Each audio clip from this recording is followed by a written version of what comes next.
Hello everyone, back to my channel স্বাদের ছোঁয়া রান্নাঘরে সকলকে স্বাগত। আসসালামু আলাইকুম। কেমন আছো বন্ধুরা? আশা করি ভালো আছো। আজকে আমার রেসিপি নান রুটি রেসিপিটি তোমাদের সঙ্গে শেয়ার করব। সো কথা না বাড়িয়ে চলো দেখে নেওয়া যাক কীভাবে আমি নান রুটিগুলো বানালাম। প্রথমেই আমি এখানে 2 বাটি আটা নিয়েছি। এখন 2 টেবিল চামচ চিনি দিয়েছি। এখন দিয়ে দিচ্ছি 1 টেবিল চামচ ইস্ট,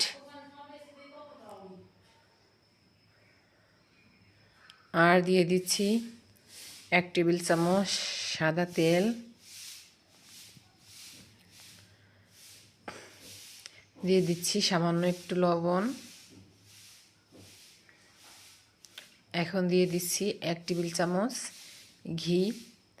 ঘিটা দিচ্ছি যাতে ইস্টের গন্ধটা নান রুটিতে না থাকে। এখন আমি সমস্ত উপকরণগুলোকে হাত দিয়ে ভালো করে একটু মেখে নেব।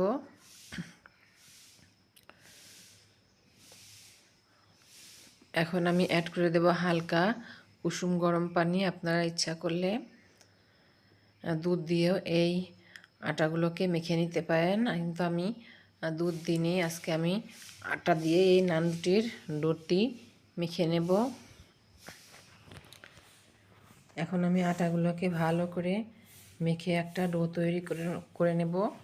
আটাগুলো আমার মাখা হয়ে গেছে। এখন উপরে সামান্য একটু তেল ব্রাশ করে দিয়ে এটিকে আমি একটি র্যাপিং পেপার দিয়ে ঢেকে দিয়েছি। এখন এটিকে রেস্টে রেখে দেব 1 ঘন্টা।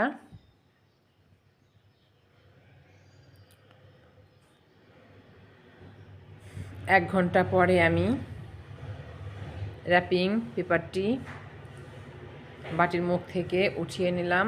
এখন দেখেন মাশাআল্লাহ এটি আটার ডোটি ফুলে ডাবল হয়ে গিয়েছে। এখন আটাগুলোকে আবারও আমি ভালো করে একটি মেখে নেব। এখন আটাগুলোকে আমি রুটিওয়ালার ফিরের উপরে নিয়ে নিয়েছি। এখন আটাগুলোকে একটু মেখে নিয়ে ছোটো ছোটো করে লেচি কেটে নিচ্ছি।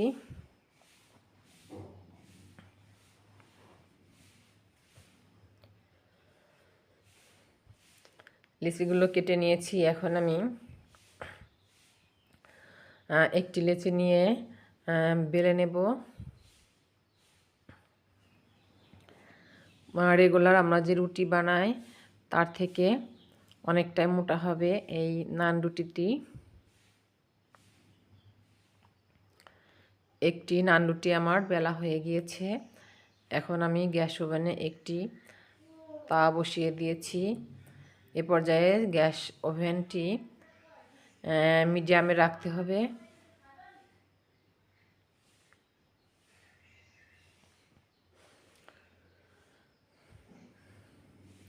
এখন একটি সাইড হয়েছে, এখন অপরটি সাইড আমি উল্টিয়ে দিচ্ছি। অবশ্যই গ্যাসটি এই পর্যায়ে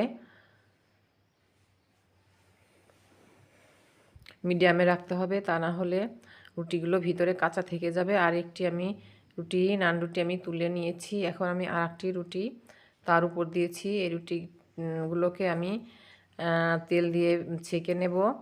কিছু রুটি আমি তেল ছাড়া ছেঁকে নিয়েছি, আর কিছু রুটি আমি তেল দিয়ে ছেঁকে নিয়েছি। 2 রকমের রুটি আমি করলাম।